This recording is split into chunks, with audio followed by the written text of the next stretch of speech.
CBO Territoria est une société immobilière créée en 2005 afin de valoriser son patrimoine foncier de plus de 3000 hectares situé majoritairement sur l'île de la Réunion et à Mayotte. Les grands entretiens, un podcast Imo Week. CBO Territoria est une foncière, un aménageur et un promoteur immobilier qui a aussi entamé une diversification de la typologie d'actifs tertiaires, mais nous y reviendrons tout à l'heure. C'est dans ses locaux, dans le quartier d'affaires de la Mare à Sainte-Marie, sur l'île de la Réunion, que Éric Willet, président directeur général de CBO Territoria, nous a accueillis. Dans un premier temps, découvrons avec lui les chiffres 2021 présentés dernièrement, des chiffres particulièrement favorables au pôle foncier, la principale activité de CBO Territoria. CBO Territoria a la particularité d'être effectivement une société qui est à la fois aménageur. Elle possède 3000 hectares aujourd'hui que nous aménageons en partie. Ensuite, nous sommes promoteurs des actifs. Nous réalisons nous-mêmes nos propres actifs. Et nous sommes une foncière puisque nous gérons les actifs et nous avons vocation à étendre cette activité de foncière. Les résultats 2021 sont très satisfaisants en ce qui concerne le volet foncière, qui est notre axe stratégique majeur, avec une progression de 7% des loyers nets, à 22 millions d'euros environ. Le RNR par deux groupes, résultat net récurrent, progresse de 25% à 22 centimes d'euros pour cette activité. Et nos actifs immobiliers progressent de 4% à 385 millions d'euros. Donc, de bonnes perspectives, des résultats conformes à nos attentes sur la foncière.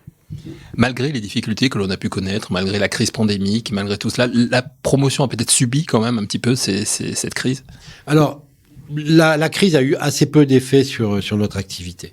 Sur la promotion, ce n'est pas une baisse d'activité liée à la crise, c'est que nous avons eu 2 années précédentes importantes en termes de chiffre d'affaires grâce à des investissements pour des particuliers en immobilier professionnel, notamment le plus grand Leroy Merlin de la Réunion, un investissement important pour le groupe industriel, que nous gardons généralement en patrimoine. Mais là, l'accord faisait que nous cédions l'actif à l'exploitant, et donc ça a fortement augmenté notre chiffre d'affaires en promotion immobilière. On revient à près de 60 millions d'euros sur un chiffre courant en termes de chiffre d'affaires de promotion immobilière. Donc c'était une année exceptionnelle par rapport aux autres. Donc là, vous avez rééquilibré en fait. On revient à l'équilibre, on revient à un régime courant au niveau de la promotion immobilière. La promotion immobilière pour CBO Territoria est un moyen de dégager de la capacité d'autofinancement. Il faut savoir que CBO Territoria est rentré en bourse le 19 mai 2005 sans augmentation de capital, sans faire appel à l'épargne publique. Nous n'avons fait qu'une augmentation de capital en 17 ans, en décembre 2017, de 26,5 millions d'euros.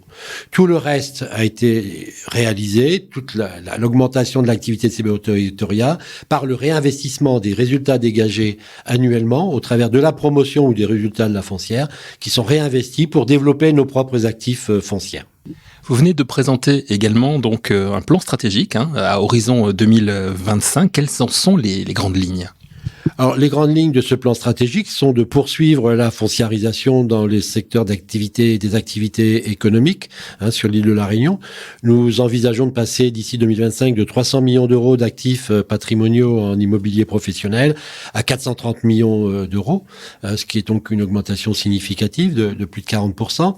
Dès l'année prochaine, nous prévoyons une progression de 4% de nos revenus locatifs issus de ces activités, malgré la vente de logements que nous avions réalisés en patrimoine, mais que nous cédons, qui ne rentrent plus dans notre portefeuille. Au niveau de la promotion immobilière, nous maintenons un volume d'activité sur le standard de 2022, qui se répartit à la fois sur du logement, de la vente en bloc à des bailleurs sociaux et logements intermédiaires. Nous avons signé un accord cadre avec Action Logement, qui est représenté à l'île de la Réunion par la société SHLMR. Et tout le logement intermédiaire que nous réalisons, une grosse partie est vendue à ce bailleur social. Nous avons également des lotissements que nous réalisons. Et puis nous développons aujourd'hui sur la foncière de nouveaux actifs. Alors quand vous dites une augmentation de 40% à horizon 2025, c'est 3 ans, c'est beaucoup, c'est jouable? Alors on a déjà 27 millions de projets en cours de réalisation sur Combani. Nous sommes présents sur l'île de Mayotte. Nous avons 25 millions d'euros d'investissement dans des pipelines, des projets clairement identifiés. Et puis nous avons prévu de faire des acquisitions d'actifs en service. Il y a des possibilités, des opportunités. Nous avions commencé à faire des acquisitions en métropole. Nous avons abandonné aujourd'hui ce projet de développement métropole.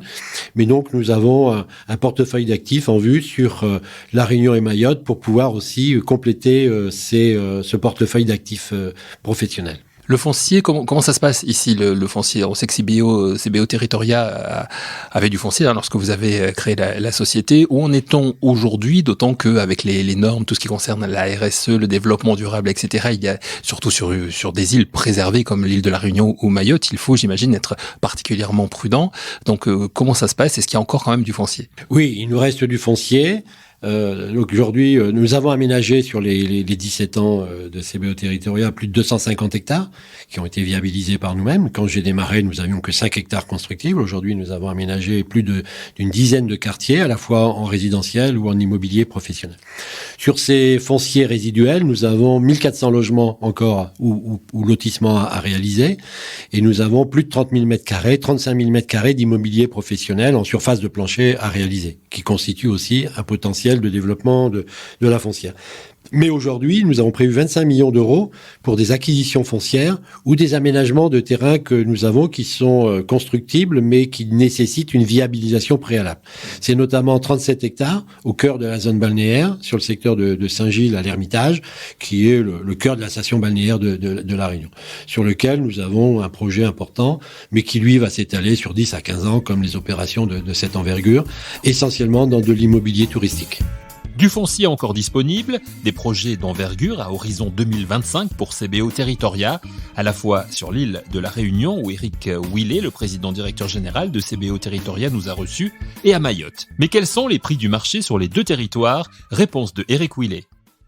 Alors les prix du marché sont élevés. Nous avons les parcelles viabilisées. Par exemple, en lotissement, on peut varier de 350 € du mètre carré jusqu'à plus de 1000 € le mètre carré. Dans les zones balnéaires où il n'y a plus de terrain constructible, il faut le savoir, aujourd'hui les prix sont très élevés. Par contre, l'important c'est de sortir des parcelles viabilisées à des prix acceptables pour les classes moyennes au niveau de la Réunion, donc entre 120 000 et 150 000 € l'unité foncière. Voilà l'ordre de grandeur. Sur les construction sur le logement intermédiaire, on est entre 3005 et 4000, voire 4005 exceptionnellement sur des programmes très bien situés côté bord de mer. Les prix sont très variables suivant où vous vous situez. Vous avez vu que la Réunion, c'est que 24 communes, mais c'est 400 quartiers, c'est très diversifié et donc les prix sont très variables en fonction des secteurs géographiques. Et dans l'immobilier tertiaire, on est entre 3000 et 3500 € sur des ateliers, on va être autour de 2500 € du mètre carré, à titre indicatif, si vous voulez avoir des chiffres. On va revenir sur le bureau dans un instant, mais puisqu'on est sur cette partie tarif, c'est lié forcément aussi. Est-ce que vous misez aussi sur le développement démographique des îles? Alors la Réunion, ça évolue pas beaucoup, pour l'instant démographiquement parlant. Est-ce que ça augmente quand même d'année en année? Et Mayotte, on sait les difficultés sociales et politiques que l'île rencontre. Oui, alors, le développement démographique a été, c'est ce qui a permis à la Réunion de croître, de se développer. Alors, certes, le développement démographique de la Réunion est moins important qu'il y a une dizaine d'années. Il faut savoir que les besoins étaient estimés à 10 000 logements par an. Actuellement, on les estime plutôt entre 7 000 et 7 500 logements. Ceci représente à peu près 500 000 logements par an au niveau national. Vous voyez bien qu'on est bien au-dessus de ce qui se réalise, puisque cela, on les réalise, ces 7500 logements par an. Donc, on a encore des besoins très importants. Sur Mayotte, effectivement, c'est un petit territoire. Il y a 250 000 à 300 000 habitants, mais ils sont sur le parcours de l'égalité sociale. L'égalité sociale, c'est la mise en place, bien sûr, du SMIC, c'est la mise en place des allocations familiales, c'est la mise en place de l'allocation logement, de toutes les aides. Et donc, ça, c'est ce qui a contribué au développement de la Réunion et qui va contribuer demain au développement de Mayotte. Le problème essentiellement à Mayotte est plutôt l'insécurité qui existe sur le territoire. Là, les pouvoirs publics mettent des moyens, ils vont sans doute devoir les renforcer, mais en dehors de cela, il n'y a pas d'inquiétude sur le développement de ce territoire, de cette petite île, qui se fera avec sans doute des soubresauts, comme ça s'est fait à La Réunion, on l'a connu par le passé, mais voilà, ce sont des territoires dans lesquels on croit. Pour les comprendre, il faut les pratiquer, il faut y vivre et savoir comment ça fonctionne. Nous sommes ici, vous avez pu le constater lors de votre visite, sur des territoire où il y a des communautés très différentes, des populations d'origine très différentes. Le bien vivre ensemble est endémique de la Réunion, c'est notre ADN. On n'est pas du tout dans le même fonctionnement qu'en métropole. Les craintes sont pas les mêmes. Voilà, la Réunion a toujours marqué son attachement aussi à la France métropole. On ne se retrouve pas comme d'autres DOM qui sont plutôt sur l'autonomie ou autre. Donc ici, les perspectives sont positives pour nous sur le développement du territoire. Ce sont des territoires que vous connaissez bien, vous me le disiez, vous êtes installé ici depuis 40 ans maintenant. Voilà, exactement. Je suis installé à Réunion depuis 42 ans exactement et installé ici et je serai enterré ici. Alors pour revenir, on n'est pas encore là, puisque vous avez encore plein de choses à faire. Vous avez déjà fait pas mal de choses. Vous avez déjà fait pas mal de choses et vous avez des perspectives à horizon 2025, on le disait. Et pour cette année 2022, pour revenir sur la partie foncière, vous envisagez un rendement de 6,7%. Est-ce que vous allez pouvoir le tenir dans la conjoncture actuelle qui est aussi liée aux difficultés d'approvisionnement, aux pénuries de matières premières? Est-ce que vous en souffrez aussi ici? Alors, sur le rendement, qui est en fait le calcul du dividende versé sur le cours de bourse moyen à ce moment, cette année on le verse, il n'y a pas de souci. On a, dans le plan stratégique, il est basé sur un maintien à minima de ce dividende jusqu'à 2025. C'est tout à fait faisable. Ce qu'on espère, c'est que le rendement va baisser. C'est-à-dire que le rendement étant le montant du dividende sur le cours de bourse, on espère que le cours de bourse va augmenter quand même. Je dis cela parce que nous avons une décote très importante par rapport à l'ANR. Notre ANR aujourd'hui est à 6,29 € par action. L'ANR par action diluée est de 6,05 € quand notre cours de bourse est de 3,70 à peu près. Vous voyez que cette décote de 40% ne se justifie pas. Pourquoi elle ne se justifie pas? Je dis souvent qu'on est soumis à la double peine.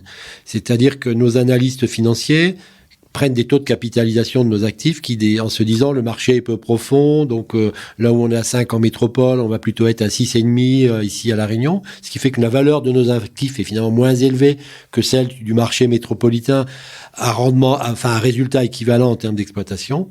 Et ensuite, les actionnaires se disent oui, mais c'est La Réunion, c'est loin, c'est compliqué, alors que c'est un département français. Vous qui êtes venus, vous avez pu constater qu'on n'a pas à rougir de l'urbanisme et de l'occupation des sols, qu'on a des entreprises professionnelles, que c'est des gens compétents, qu'on passe pas nos journées sous les cocotiers.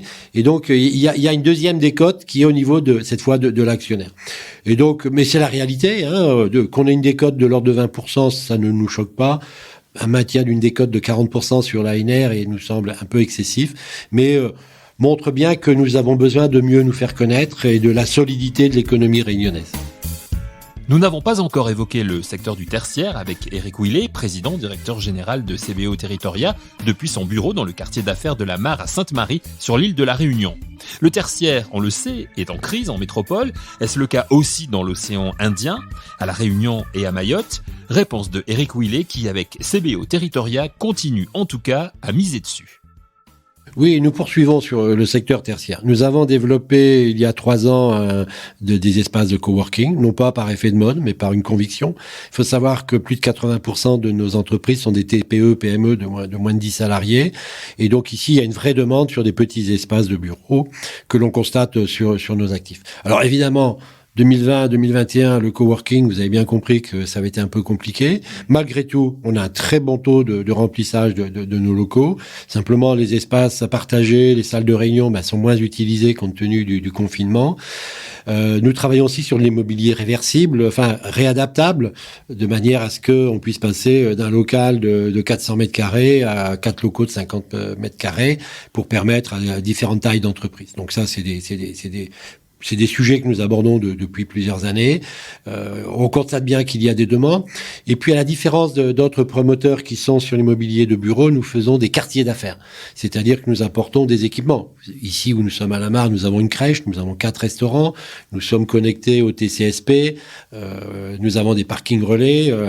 des équipements importants et des guichets bancaires et autres, ce qui permet d'être dans des lieux de vie et pas simplement des bureaux.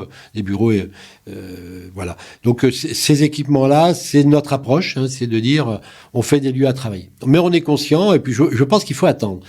Vous voyez, par exemple, actuellement, on entend l'augmentation des coûts des carburants.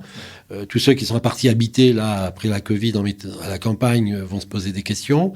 Qu'est-ce que ça va être le télétravail? Nous, on a ressenti, en tout cas, comme beaucoup d'opérateurs, que le télétravail, 1 ou 2 journées par semaine, c'est acceptable. Au-delà, ça devient très compliqué, parce que la vie d'une entreprise, c'est comme le théâtre, hein, c'est une unité de temps, une unité d'action. Et voilà. Et donc, faire que les gens, c'est aussi que les gens se rendent compte qu'il y ait de l'échange. C'est fondamental dans le management des équipes. Toutes les entreprises ne sont pas que des start-up avec des gens qui travaillent dans des caves ou dans des greniers. C'est aussi des gens qui ont leur activité régulière. Voilà. Nous ne sommes pas trop inquiets sur le bureau. Nous avons des projets encore, quelques petits projets, mais qui démarreront en fonction de comment on sentira à ce moment-là l'évolution du marché. Vous-même, chez CBO Territoria, vous avez adapté télétravail, etc. Oui, nous avons laissé la possibilité, vous voyez, de une journée par semaine régulière et une autre journée éventuellement en second plan. Très peu de gens. Les 2 tiers du personnel souhaitent venir au bureau pour voir les collègues, pour travailler ensemble. Vous savez, je vous l'ai dit, nous sommes aménageurs, promoteurs, foncières, nous faisons de la gestion immobilière, nous gérons des équipements de loisirs, nous gérons des espaces agricoles. Tout le monde doit travailler ensemble. Les décisions qui sont prises dans un domaine d'activité impactent les autres secteurs d'activité. Il est donc nécessaire que les gens se rencontrent régulièrement. On est pour le décloisonnement entre les unités et les services. Et donc, les gens le ressentent bien. Et voilà, on laissera la possibilité toujours aux salariés de pouvoir éviter les bouchons, parce que la Réunion, c'est aussi une île dynamique, et c'est compliqué de venir au travail parfois, mais les gens préfèrent encore actuellement venir au bureau. Pour terminer, Eric Ouillet, un mot sur les programmes en cours de CBO Territoria. Vous en avez cité déjà quelques-uns d'ailleurs. Oui, le principal actuellement vraiment en chantier, c'est le centre commercial de Combagny, un investissement de 27 millions, qui est au cœur de l'île de Mayotte. À côté, nous avons 5 hectares de foncier disponibles sur lequel on a un potentiel d'activité tertiaire également et commerciale. Donc nous travaillons sur ce projet. Nous avons une deuxième zone d'activité actuellement sur Sainte-Marie, hein, qui est en bout de la piste d'avion d'atterrissage des avions à La Réunion, qui fait une dizaine d'hectares, sur lequel nous avons 4 hectares disponibles pour développer à la fois de la logistique ou du retail park, hein, sur lequel donc nous avons des projets en cours et qui vont se concrétiser. Et puis nous avons une deuxième tranche. Nous travaillons sur la perspective d'une deuxième tranche de 10 hectares à viabiliser à horizon 2025. Hein, c'est pas horizon 2022-23. Ça, c'est pour tout ce qui est la partie immobilière entreprise. Concernant la promotion immobilière, nous avons 1400 lots à réaliser encore, hein, sur les 4 ans qui viennent au niveau des opérations que nous réalisons actuellement. Et nous avons en immobilier professionnel quelques petits programmes en immobilier d'entreprise en promotion, parce qu'il y a des cas particuliers où nous avons des projets d'investisseurs qui souhaitent rester propriétaires. Donc ça reste une activité marginale, mais nous la réalisons. Et puis, nous avons prévu, je le disais tout à l'heure, 25 millions d'euros d'investissement. Nous avons sur le secteur de Saint-Gilles, sur les 37 hectares, des viabilisations à réaliser. C'est un montant significatif. Et donc, nous avons 25 millions à la fois pour des acquisitions et pour des travaux d'aménagement de ces terrains en vue de pouvoir implanter ou céder une partie des terrains ou réaliser des programmes ou dans l'immobilier touristique ou dans de la résidence-service ou sur le secteur de Sainte-Marie, plutôt de la logistique, tout en continuant nos activités classiques, bureaux et commerce. Donc si je garde le rythme, mais je reviens dans 2 ans, je vais encore voir des changements grâce à CBO Territoria, c'est ça? Oui, vous aurez encore de grands changements grâce à CBO Territoria. Écoutez, on est assez fiers de ce qu'on a réalisé en 17 ans. Nous avons notamment, nous développons notre opération phare et emblématique, c'est l'opération de Beau Séjour. C'est une opération qui se situe ici à Sainte-Marie, à côté du chef-lieu, qui s'étend sur 67 hectares. Nous avons 2400 logements à l'arrivée, nous en avons déjà fait plus de 1600. Nous avons 50 000 mètres carrés de locaux professionnels et commerciaux. Nous avons déjà notre supermarché, déjà une trentaine de boutiques en pied d'immeuble qui fonctionnent. Nous avons le siège social de la Caisse d'allocation familiale. Nous avons des établissements scolaires, des établissements privés qui se sont installés. C'est un vrai succès, c'est une opération que je fais régulièrement visiter. Nous avons voulu faire de cette ville un modèle de ville durable en milieu tropical. Nous avons des coulées vertes, des parcs urbains qui sont avec des essences essentiellement endémiques de La Réunion, pour des raisons à la fois d'économie de consommation d'eau, d'entretien, et puis adaptées au territoire. Ça devient un modèle à La Réunion, et d'autres sociétés s'inspirent de ce que nous faisons, mais nous nous inspirons aussi de ce qui se fait ailleurs autour de nous. Voilà, et donc nous sommes assez fiers de cette très belle opération de beau séjour, de ville durable, frugale, en milieu tropical. Merci à Eric Kewilé pour cette interview réalisée depuis son bureau chez CBO Territoria sur l'île de la Réunion, dans le quartier d'affaires de la Mare à Sainte-Marie. Merci à vous d'avoir écouté cette émission. Rendez-vous très vite pour un nouvel épisode de Les grands entretiens, un podcast Imo Week.